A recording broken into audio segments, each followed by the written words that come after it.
Jangan percaya kalau kemudian nanti kalau kamu punya suami, suami kamu mau poligami, terus dikatakan bahwa kalian akan masuk neraka kalau tidak setuju suaminya poligami. Bohong itu. Jangan percaya itu.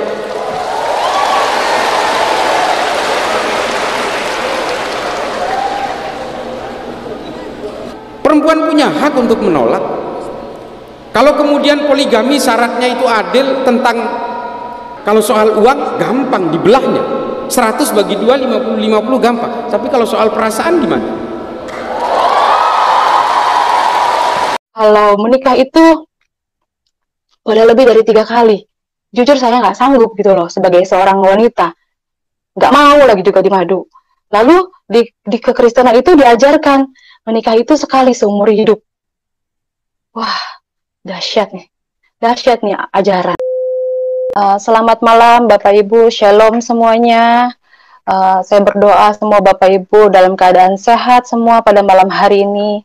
Terima kasih atas kesempatannya untuk saya bersaksi. Perkenalkan, nama saya Sri Mariani.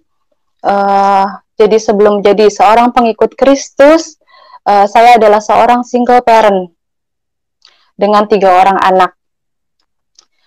Saya bercerai dengan almarhum mantan suami saya itu di tahun 2009. Beliau baru saja meninggal di tahun ini, Juni di 2020. Dan saya tidak pernah bercita-cita atau ingin menikah lagi. Karena saya berpikir siapalah saya ini, anak 3, ya nggak berpikirlah untuk mau menikah lagi gitu. Jadi saya melanjutkan hidup saya dengan 3 anak saya. 3 anak saya masih kecil-kecil. Jadi pas tahun 2009 itu anak saya yang terakhir itu baru berusia 1 tahun.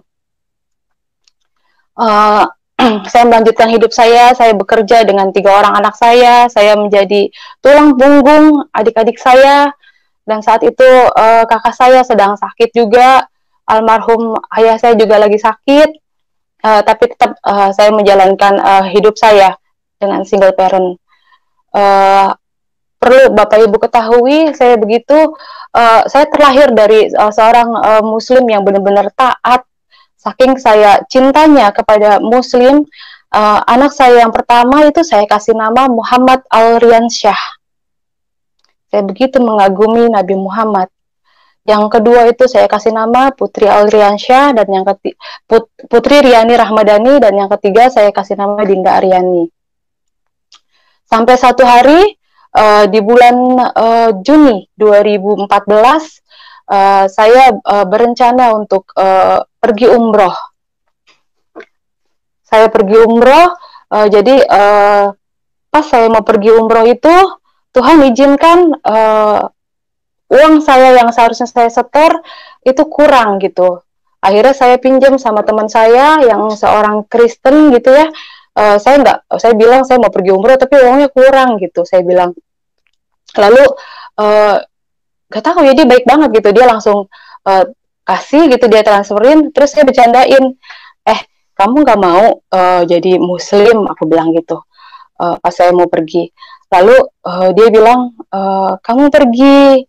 Kamu berdoa di sana, kamu cari kebenaran. Kalau untuk menjadi seorang Muslim, itu tidak mungkin. Karena saya terlalu cinta Yesus, kata dia gitu. Lalu mungkin dia saat itu ngomong biasa aja nyampeinnya ke saya, tapi di hati saya itu kayak tertancap gitu. Tapi saya abaikan saja gitu loh. Jadi Juni itu saya tetap pergi umroh. Lalu saya pergi umroh, sampai di sana di hari pertama biasa kita menjalankan rutinitas ibadah.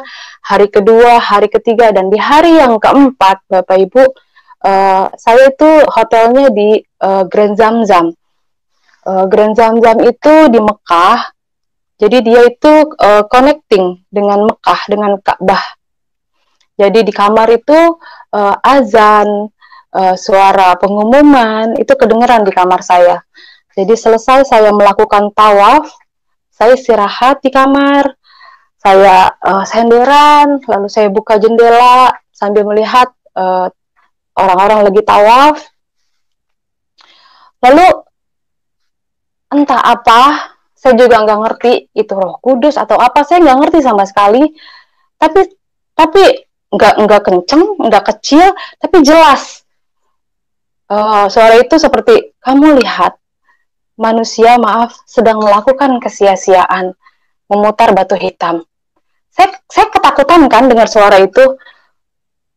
Apa iya? Ini suara apa? Masa pengumuman di kamar saya pengumumannya aneh gitu loh.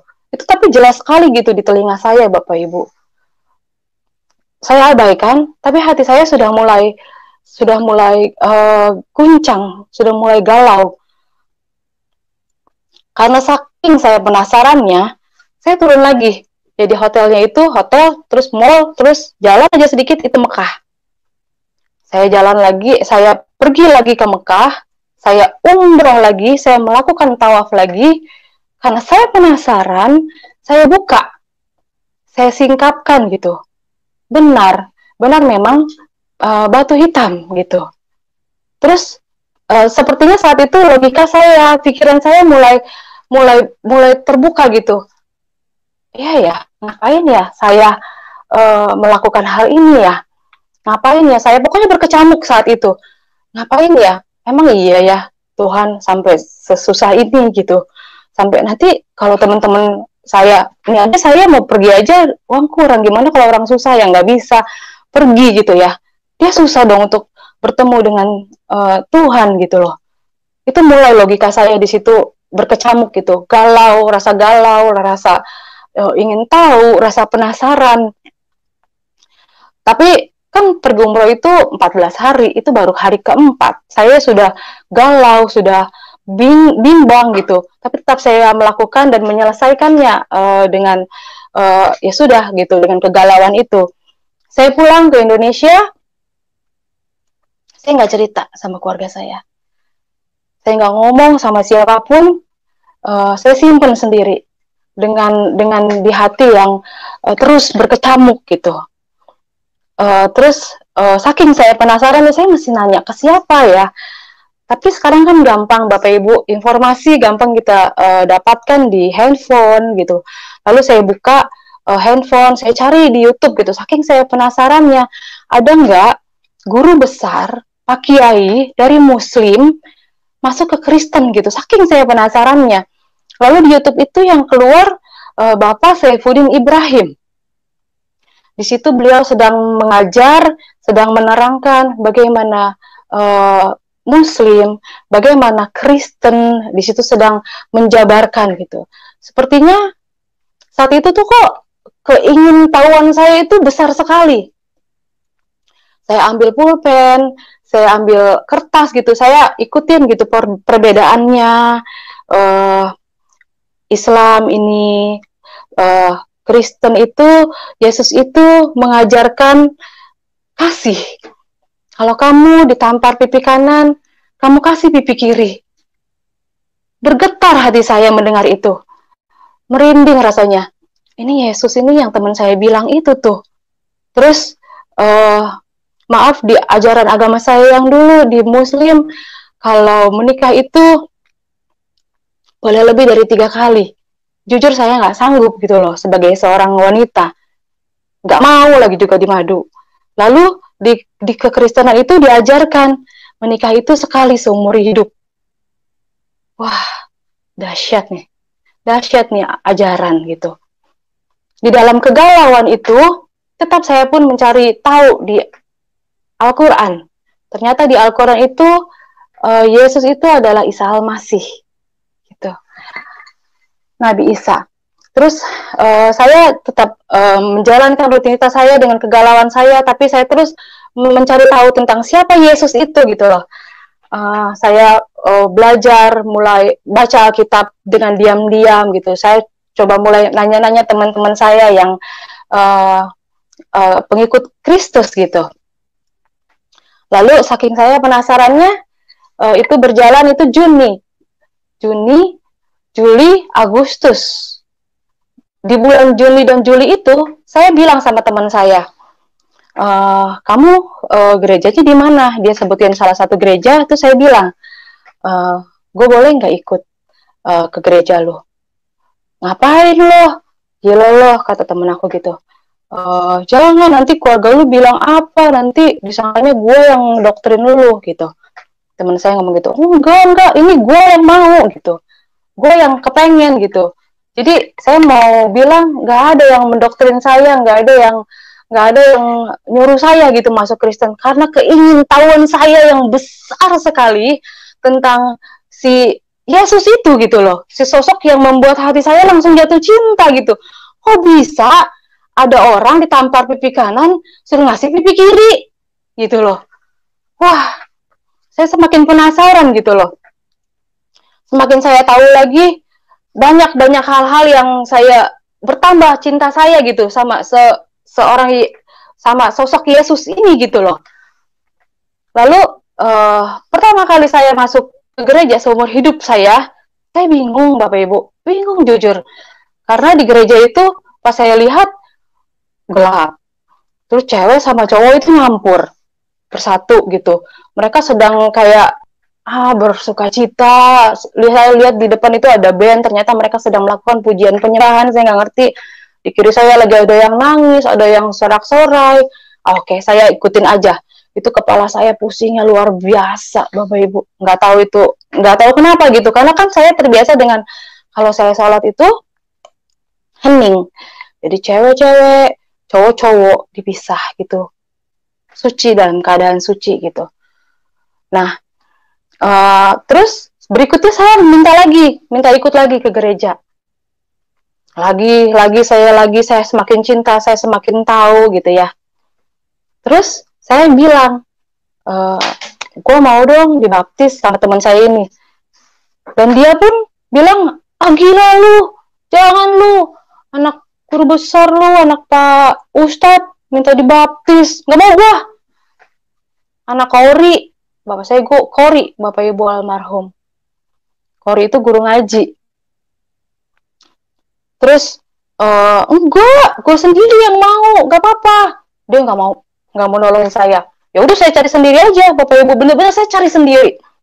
Saya dapetin salah satu gereja, terus saya bilang saya mau daftar sendiri ke ininya, ke resepsionisnya, terus akhirnya dijadwalin kita untuk dibaptis. Tanggal 27 September saya dibaptis, Bapak Ibu, 2014. Hari Minggu. Saya dibaptis, saya dikasih nama Naomi. Terus saya bilang sama teman saya, kok dikasih nama Naomi? Siapa Naomi? Saya kan baca kitab belum sampai tuh ke sana. Terus kata teman saya bilang, lu baca di Rut. Terus di sana ada tentang kisah Naomi. Aku baca tentang Naomi. Oh, hati saya sedih ya. Hati gue sedih banget nih. Kenapa ya? Kasian banget ya Naomi. Lakinya meninggal, anaknya meninggal 2. Dia hidup sama anak-anak dari istrinya gitu loh. Terus itu hari Minggu. Jadi salah satu teman saya yang suka cita, saya dibaptis, upload foto saya ke Facebook. Keluarga besar saya lihat. Lalu hari Senin, saya lagi kerja di Jakarta, saya ditelepon sama mbak di rumah, mengabarkan bahwa anak-anak diambil paksa sama ayahnya, sama mantan suami saya. Waktu itu kan memang belum meninggal. Waduh, itu karena dia denger gitu, mereka takut anak-anak saya didoktrin gitu loh. Jujur, saat itu saya kacau banget gitu, saya sedih banget gitu, karena saya kerja itu ya buat anak gitu loh, buat anak, tiga-tiga buat keluarga, buat orang tua saya, buat adik-adik saya gitu. Tuhan, kenapa Tuhan? Kok malah begini, malah diambil anak-anak saya gitu loh. Kan kalau orang udah divorce itu ya udah nggak ada hubungan sebenarnya gitu loh. Anak-anak saya masih kecil, lagi sekolah diambil gitu. Ngambilnya juga ngebohongin, bilangnya neneknya sakit gitu. Ternyata dia tahu gitu. Terus saya mau marah, kayaknya mau memakai kekuatan saya sendiri gitu loh. Aduh, apa panggil pengacara ya? apa panggil polisi ya? Ya tapi teman saya bilang, jangan, kamu duduk aja, kamu diem, kamu bersujud di kaki Tuhan, kamu doa, biarkan Tuhan yang bekerja untukmu. Biarkan Tuhan yang berperang untukmu. Kamu gak boleh marah. Jujur, saat itu saya tuh masih anak baru gitu loh. Menjadi seorang pengikut Kristus yang baru. Gak bisa, gue kerja tuh buat anak. Anak gue gak ada, gimana rasanya gitu. Tapi ya, benar-benar saya mau taat. Saya mau, ya udah deh, ya deh, taat deh gitu.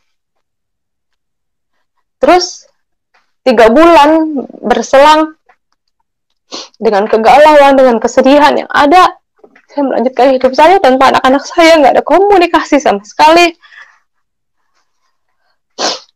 3 bulan Bapak Ibu, benar-benar di hari dan jam yang sama, itu 3 bulan, yang Muhammad Alriansyah ternyata di pesantren yang nggak layak,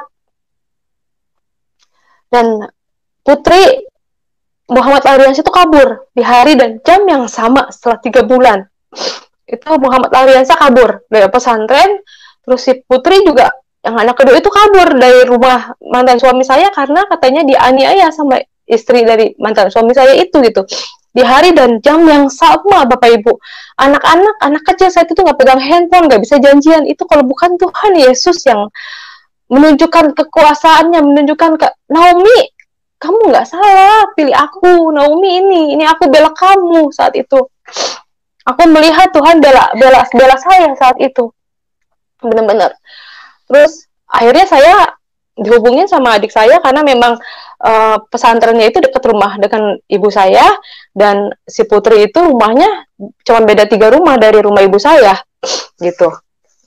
Terus adik saya itu telepon saya, bilang, ini si Putri sama si Rian kabur nih, lu cepetan deh kesini gitu. Buru-buru saya jemput anak saya gitu, saya senang banget gitu.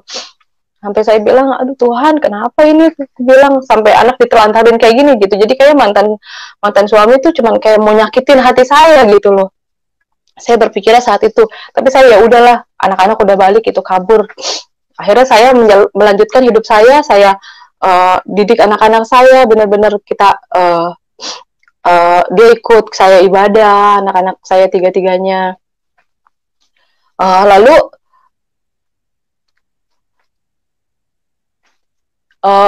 banyak pencobaan, lalu keluarga besar saya pun tahu, saya dicoret dari daftar warisan, saya dicari-cari, mau dibunuh, sampai saya ketakutan. Di Facebook itu saya diancam.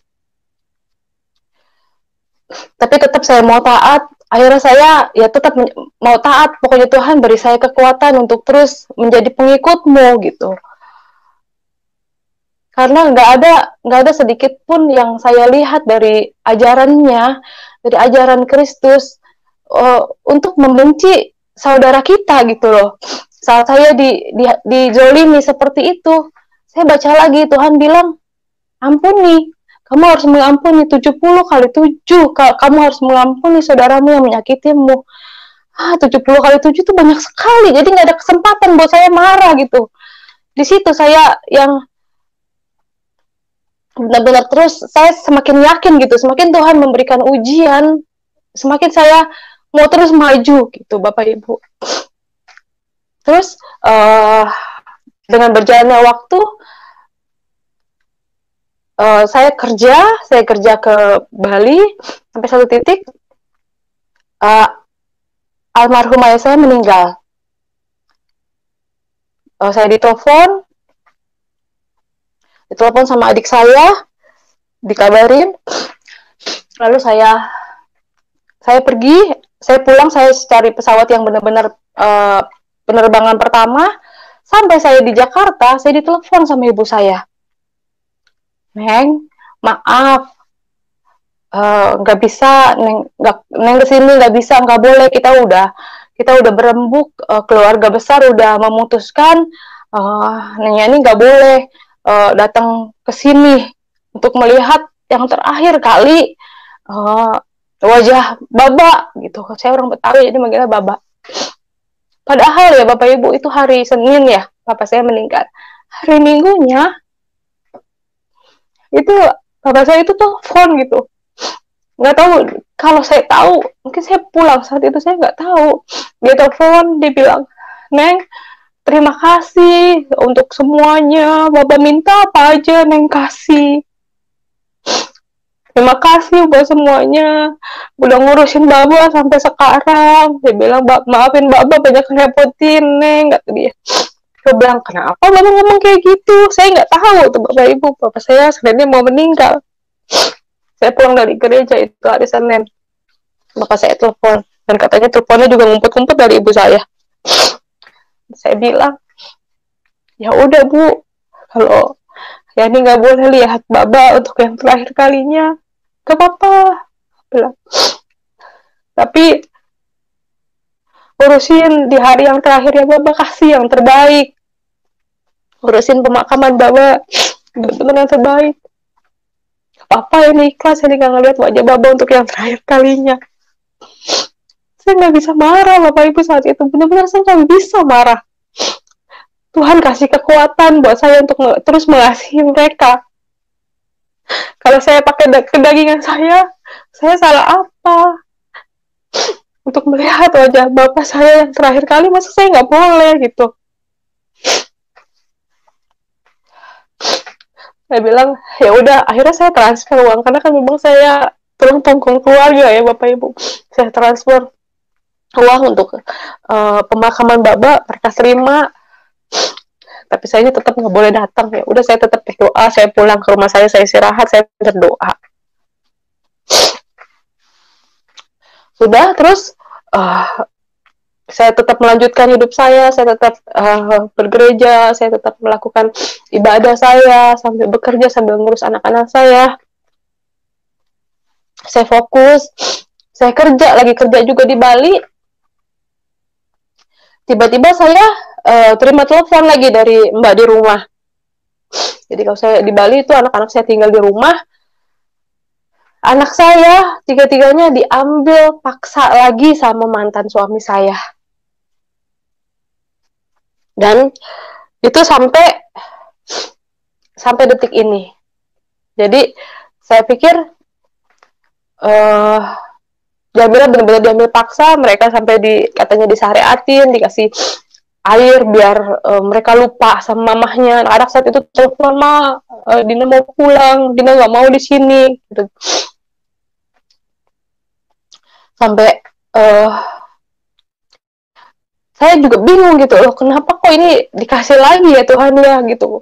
Malah udah enak, anak-anak pelayanan, udah sekolah di sekolah yang layak menurut saya gitu loh, ada pengajaran tentang Isa Al-Masihnya gitu. Ya mungkin mereka nggak seneng gitu kali ya. Terus ya udah, saya nggak bisa marah dan nggak berbuat apa-apa gitu loh Bapak Ibu. Terus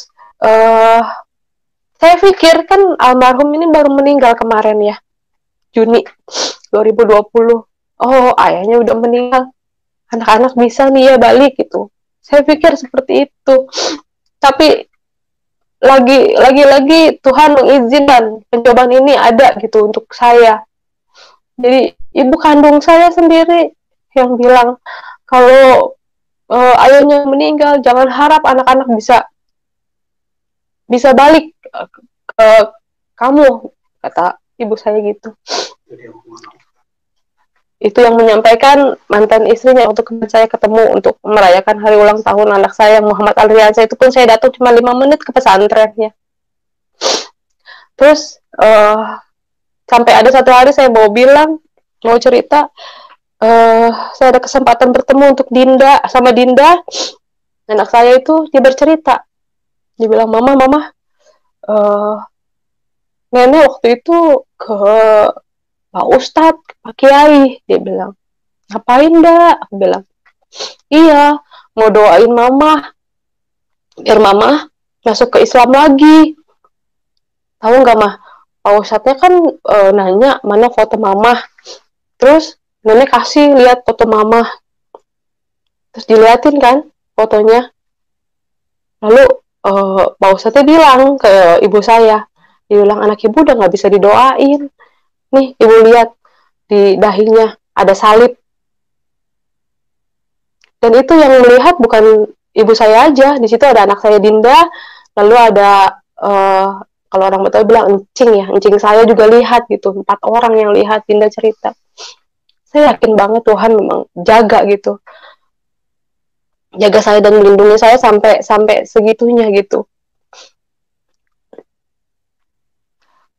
Itu aja sih yang saya mau sampaikan, kesaksian saya. Jadi mungkin sampai sampai sekarang pun saya masih banyak belajar, tapi saya tetap satu hal yang saya mau sampaikan, tetap jadi orang baik, tetap jangan marah apapun yang kita hadapi, tetap setia sama Tuhan Yesus apapun yang kita hadapin saat ini, karena dia selalu ada untuk kita, selalu ada untuk bela kita gitu. Karena saya melihat tidak ada yang salah dari pengajarannya, dari kasihnya yang begitu besar pada kita gitu. Itu aja. Terima kasih Bapak Ibu, Tuhan Yesus memberkati. Ya, terima kasih Bapak Ibu dan Saudara sekalian yang dikasihi Tuhan. Kita telah menyaksikan bersama bagaimana kesaksian dari seorang murtadin ini yang berawal dari rasa berbangganya melihat orang-orang Kristen yang dimana diperintahkan untuk menikah sekali seumur hidup. Itulah yang membuat murtadin ini untuk memilih berpindah keyakinan dari Islam ke agama Kristen. Terima kasih, biarlah kiranya ibu ini selalu diberikan kekuatan di dalam menjalani segala tantangan di dalam kekristenan. Bagi Bapak Ibu Saudara sekalian, demikianlah video ini, semoga bermanfaat dan silakan di-share kepada orang-orang yang berkenan untuk melihat kebaikan Tuhan. Terima kasih sudah menyaksikan video ini dan shalom.